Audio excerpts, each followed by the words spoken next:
السلام علیکم اسٹوڈنٹس، سب لوگ کیسے ہیں؟ امید کرتی ہوں سب لوگ خیریت سے ہوں گے۔ اسٹوڈنٹس، آج ہم جس ٹاپک کو ریڈی کریں گے وہ ہے اسلام کا معاشی نظام۔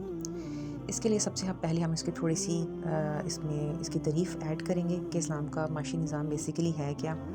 اسلامی معیشت ایک ایسا مضمون ہے جس میں معیشت کے اصولوں اور نظریات کا اسلامی نقطہ نظر سے مطالعہ کیا جاتا ہے۔ اس میں یہ دیکھا جاتا ہے کہ ایک اسلامی معاشرہ میں معیشت کس طرح سے چل سکتی ہے، اور موجودہ زمانے میں اس مضمون کے بنیادی موضوعات میں یہ بات شامل ہے کہ موجودہ معاشی قوتوں اور اداروں کو اسلامی اصولوں کے مطابق کس طرح سے چلایا جا سکتا ہے۔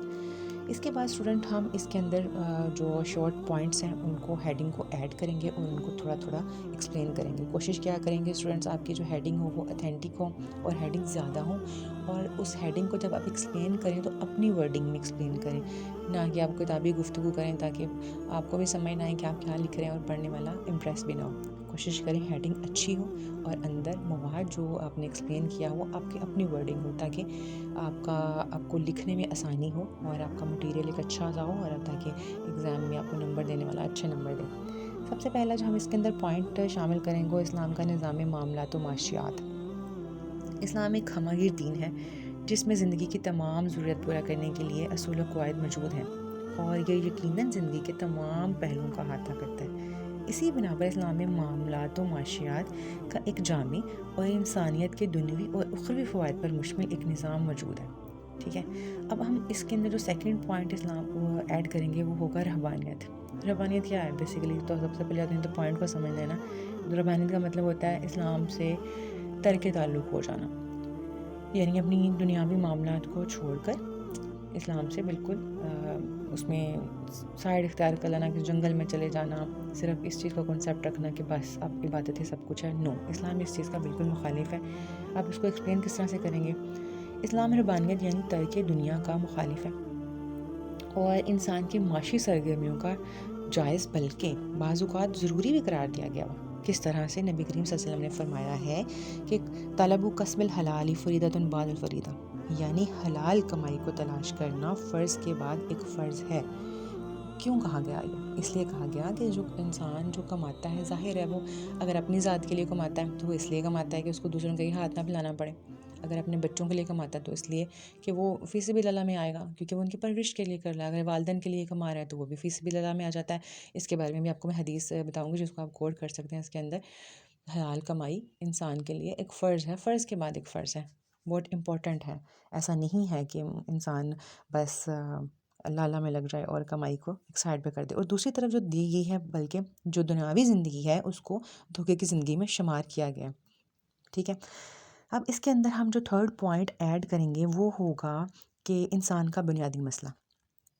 اس کے اندر ہم لکھیں گے کہ اسلام و قرآن کی نظر میں معاشی مسئلے کو ایک مرتبہ اور مقام تو حاصل ہے، یقیناً ہے، لیکن اس کی نظر میں معاش اور اس کی ترقی انسان کا بنیادی مسئلہ اور مقصد زندگی نہیں ہے۔ ٹھیک ہے، مطلب نہ تو انسان کا وہ بنیادی مسئلہ ہے جو معاش ہے، اور نہ ہی اس کا مقصد زندگی ہے۔ اس باتوں کو اگر ہم دیکھیں تو اس کی حقیقت یہ ہے قرآن کی نظر میں کہ دنیا اور اس کے مسائل وسائل انسان کے ضرورت اور راہ گزر کے مراحل ہیں۔ اس کے بارے میں نبی کریم صلی اللہ علیہ وسلم نے ارشاد فرمایا ہے کہ تم دنیا میں اس طرح رہو گویا کہ تم اجنبی مسافر ہو، بلکہ رستہ چلنے والے کی طرح دنیا میں رہو۔ اس کے بارے میں آپ جو مزید حدیث آپ اس کے اندر کوٹ کر سکتے ہیں وہ یہ ہے کہ اسی طرح نبی کریم صلی اللہ علیہ وسلم نے کی حدیث ہے اس کے بارے میں کہ نبی پاک صلی اللہ علیہ وسلم کے پاس ایک آدمی کا گزر ہوا تو صحابہ اجمعین نے اس کو دیکھا کہ وہ اپنے رزق میں بڑا متحرک تھا، رزق کے حصول کے لیے متحرک، مطلب بہت ایکٹیو تھا، تو بڑی دلچسپی سے نا وہ کام کر رہا تھا۔ تو اس کو دیکھ کر صحابہ کرام نے عرض کی کہ یا رسول اللہ، اگر یہ دوڑ و دھوپ اس کی دلچسپی اللہ کی راہ کے لیے ہوتی تو کتنا اچھا ہوتا۔ مطلب انہوں نے اس کو کلیئر کرنے کی کوشش کی کہ یہ مطلب اپنی محنت کتنی کر رہا ہے اپنے مال کے حاصل کرنے کے لیے، تو یہ تو کسی کام کی نہیں ہے۔ تو اس کے لیے اللہ تعالیٰ نبی کریم نے، اللہ کے رسول نے فرمایا کہ اگر اپنے چھوٹے بچوں کی پرورش کے لیے دوڑ و دھوپ کر رہا ہے تو اللہ کی راہ میں شمار ہوگی، اور اگر وہ بڑے والدین کی پرورش کے لیے کر رہا ہے تو وہ بھی فی سبیل اللہ میں شمار ہوگی، اور اگر اپنی ذات کے لیے کر رہا ہے تو اس کا مقصد یہ ہے کہ لوگوں کے آگے ہاتھ پھیلانے سے بچا رہے، تو یہ کوشش بھی فی سبیل اللہ میں شمار ہوگی۔ البتہ اگر اس کی محنت زیادہ مال حاصل کرنے کے لیے، لوگوں پر برتری جتانے کے لیے، دکھانے کے لیے، تو یہ ساری محنت شیطان کی راہ میں شامل ہو جائے گی۔ یعنی جو جب تک جو ہمارے وسائل و معاش ہے انسان کی اصلی مقصد و منزل کے سے ہٹ کر ہو جائیں گے، تو پھر وہ شیطان کی راہ میں شامل ہو جائیں گے۔ اس لیے کوشش کریں کہ اپنے زندگی کے مقصد کو ایک بامقصد زندگی بنائیں۔ اگلا جو پوائنٹ ہم اس کے اندر ایڈ کر سکتے ہیں وہ ہوگا احسان، یا پھر آگے آ جائے گا کہ فساد پھیلانے والے مت بنو۔ اس دونوں پوائنٹ میں اندر جو بھی آپ کو سوٹیبل لگے ایڈ کر سکتے ہیں۔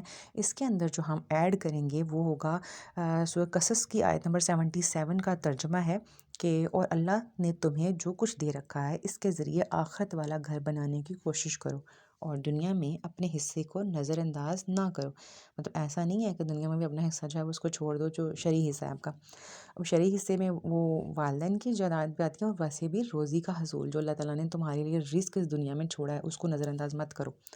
اب جس طرح اللہ نے تم پر احسان کیا، تم بھی دوسروں پر احسان کرو۔ بہت اچھی بات ہے، اس کو پوائنٹ کو تھوڑا ہائی لائٹ بھی کر سکتے ہیں آپ کہ جس طرح اللہ نے تم پر احسان کیا تم بھی دوسروں پر احسان کرو، اور زمین میں فساد مچانے کی کوشش نہ کرو۔ یقین جانو اللہ فساد مچانے والوں کو پسند نہیں کرتا۔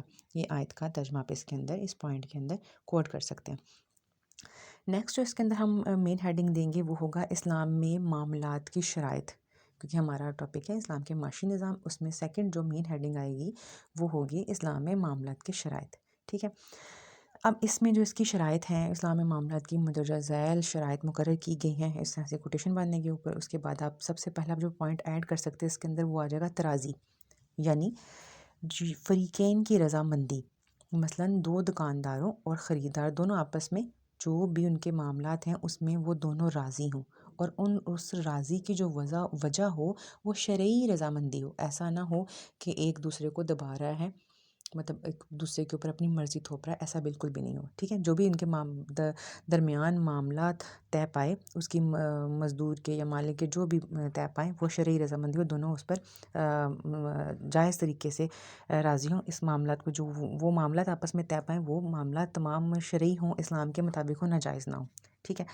سیکنڈ جو پوائنٹ اس کے اندر ہوگا معاملات کی شرائط کے اندر وہ ہوگا معاملہ باطل نہ ہو، یعنی کہ معاملہ کسی طرح سے بھی حرام نہ ہو، دھوکہ نہ ہو، اس کے اندر کچھ بھی جھوٹ نہ ہو۔ ایسا نہ ہو کہ قیمت کم اس کو زیادہ بتا کر اپنی قیمت اس مال کی اتنی نہ ہو جتنی اس کو لگا کے دے رہا ہو، جتنا اس سے پروفٹ لے رہا ہو، اس قسم کا مطلب بیچ میں جھوٹ نہ ہو جائے، ٹھیک ہے۔ اگلا ہے پوائنٹ اس کے اندر جو تھرڈ پوائنٹ ہم اس کے اندر ایڈ کر سکتے ہیں وہ ہے معاملہ فاسد بنا ہو۔